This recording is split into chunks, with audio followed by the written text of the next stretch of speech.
যে আসলে তারা কাজ করতেছে না, বসে থাকে, সেটা দেখার জন্য। রায়নুল, কি অবস্থা? এই তো 4-5 দিন ধরে গ্রেড বিমের এই অবস্থা, আজকে 1 সপ্তাহ ধরে কাজ করতেছে এই অবস্থা। এইভাবে কি কাজ কাম, কি একটা অবস্থা বলো? আপনি তো কাজ হচ্ছে না, বসে বসে থাকতেছো না, কি একটা অবস্থা? আপনি তো খালি কাজ নিয়ে ব্যস্ত। কাজ নিয়ে ব্যস্ত থাকবো না মানে কি? কাজ নিয়ে ব্যস্ত থাকবো না তো কি করবো? আপনি তো এত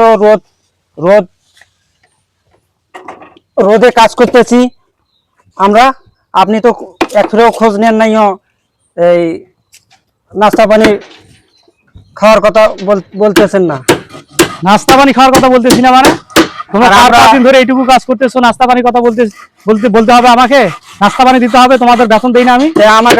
আমাদেরকে নাস্তা পানি না দিলে হবে? এত রোদে কাজ করি আমরা এই কাজ করতেছি সবাই। এত রোদে, প্রচন্ড রোদে কাজ করলে তার মানে তুমি বসে থাকবে? 5-7 দিন ধরে লাগে এইটুকু গ্রেড বিমের কাজ করতে? এরকমের কাজ করব, পোষালি আমাদেরকে কাজ করাবেন, না হলে কাজ করাবেন না। এটা একটা কথা হলো? এটা একটা কথা হলো নাকি? যেভাবে কাজ করালে পোষালে করাবে, না পোষালে না, এটা একটা হলো? এটা একটা সিস্টেম হলো কাজের? দেখেন, আপনারা একটু লক্ষ্য করেন যে এই ধরনের ছেলেপেলে দিয়ে কাজ কাম করাটা আসলে কি একটা অবস্থা। এইটুকু কাজ, এই যে এইটুকু কাজ, সেই কাজটা আজকে প্রায় 10 থেকে 15 দিন সময় লাগতেছে এদের। কি একটা অবস্থা! তাও আবার বলতেছে যে এভাবে কাজ করালে করার, না করালে নাই। যেটা একটা কথা হইলো? বলেন তো, আপনারাই বলেন তো, যেভাবে কি লোকজন চালা সম্ভব? কি করব বলো, এখন কি করব? এভাবে কি কাজ করা যাবে না? কাজ বাদ দেবো? কাজ আপনি এটা কোনো কথা? আমাদের তো শরীর আছে, আমাদের তো শরীর সহ্য করবে রোদ। শরীর সহ্য ঠিক আছে ভাই, কিন্তু এই যে রোজ গেলে প্রতিদিন 800-900 টাকা বিল দিতে হয়, এটা কি এমনি আসে? প্রতিদিন 800 টাকা বিল, এই যে আজকে 10-15 দিন লাগতেছে এইটুকু কাজ করতে। আপনারাই বলেন তো, দেখেন এই একটা অবস্থা। আমাদের কোনো নাস্তা পানি নাই, কোনো ঠান্ডা নাই, কিচ্ছু নাই। আর আপনি খেলে আসি কাজ দেখেন এরকম করে। দেখেন অবস্থা, লক্ষ্য করে দেখেন। এই যে দেখেন, আজকে প্রায় 8-10 দিন হচ্ছে, এখনো গ্রেড বিমে কোনো পলিথিন সেটা না। আগামীকালকে ঢালাই আছে, কিভাবে ঢালাই করবো দেখেন। এই হলো অবস্থা। আসলে বাস্তবতা এটাই।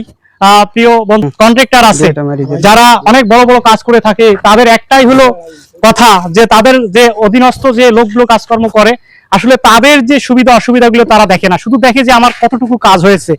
আসলে তাদেরও তো একটা জীবন আছে, যে প্রচন্ড রোদে, প্রচন্ড সূর্যের তাপে যে তারা কাজ করে দিচ্ছে, অথচ কন্ট্রাক্টররা একবারও তাকায় না যে তারা দুপুরবেলায় নাস্তা খাইছে কিনা, তাদের অবস্থানটা কি, তাদের অসুস্থ আছে কিনা, তারা কিভাবে কাজ করতেছে, এইটুকু কেউ তাকায় না। শুধু দেখে যে আমাদের কাজটা হলো কিনা। অথচ আপনার অধীনস্থ যে লোকগুলো যারা কাজ করে, আপনাকে সহযোগিতা করে, আপনার সফলতার মূল চাবিকাঠি হলো তারাই, যারা এই যে কর্ম করে আপনাকে বিভিন্নভাবে সহযোগিতা করতেছে, আপনার কাজকে এগিয়ে নিয়ে যাচ্ছে, আপনার কাজের পরিচিতি বিস্তার করতেছে। অবশ্যই আপনারা তাদের দিকে তাকাবেন, তাদের দিকে দেখবেন, তাদের সুবিধা অসুবিধাগুলো দেখবেন, তাহলে অবশ্যই আপনাদের অধীনস্থ যে ছেলেগুলো আপনাকে প্রচন্ড ভালোবেসে এবং কাজগুলো আপনাকে সুন্দর করে দেবে। এটাই বাস্তবতা। কিন্তু আমরা অনেকেই কন্ট্রাক্টরগিরি করতে গিয়ে অনেক লেবার, মিস্ত্রি এবং শ্রমিকদের সাথে অসৎ আচরণ করি এবং কটূক্তিমূলক কথাবার্তা বলি। আসলে এটা ঠিক নয়। বাস্তবতা এটাই যে আমরা আমাদের অধীনস্থ যে ছেলেপেলেগুলো কাজ করে, যারা শ্রমিক, যারা আমার পাশে আছে, অবশ্যই তাদের ভালোবাসবো, তাদের সুবিধা অসুবিধাগুলো দেখবো। তাহলেই দেখবেন যে আপনাকে মন ভরে ভালোবেসে এবং আপনার কাজগুলোকে আরো সুন্দর করার চেষ্টা করবে, আরো সুন্দরভাবে কাজ করবে। এটাই বাস্তবতা। ভালো থাকবেন, সুস্থ থাকবেন। আর অবশ্যই আপনাদের অধীনস্থ যারা শ্রমিক আছে তাদের দিকে অবশ্যই সুদৃষ্টিতে তাকাবেন, তাদের সাথে সৎ ব্যবহার করবেন, ভালোবাসবেন, দেখবেন আপনার কাজকে সুন্দর করবে। ধন্যবাদ সবাইকে।